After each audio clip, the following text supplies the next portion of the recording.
আচ্ছা, আপনারাও কি আমার মতো অনলাইনতে জামা কাপড় কিনা মাঝে মধ্যে এরকম চুনা খান? অবশ্য আমি মাঝে মধ্যেই কিনি আর মাঝে মধ্যেই চুনা খাই। চুনা খাই, তারপরে কোনো সমস্যা নাই।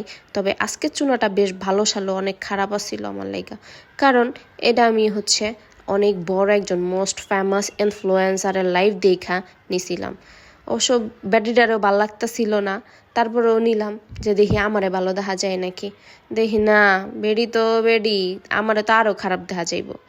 তারপরে একজন কাউরে খুঁজতাছিলাম যারে পিন দেয় ভিডিও করবো, শেষমেশ আমার বাইরে হাতে পায়ে দৌড়ে লইলাম একটু পিনটা দেখাই এমন কি না আছে আতা না আছে মাতা, কিছুই খুঁজা পাইলাম না। আর হ্যার ভিডিওটা দেখা কিল্লিগা যে কিনছিলাম, আর এই বেডিটা কইছে এত সুন্দর লাগবে। এখন আমার যে কেমন দুঃখের মতো লাগতেছে, এতটি টাকা চুনা খাইলাম, আর এরা কি এর লগে পিনলে যে সুন্দর দেখা যাইব হেডাই আমি জানি না। বেডিরাই তো গেঞ্জি পিনছিল, আমি কি এর লগে পিনতাম এই গরমের মধ্যে।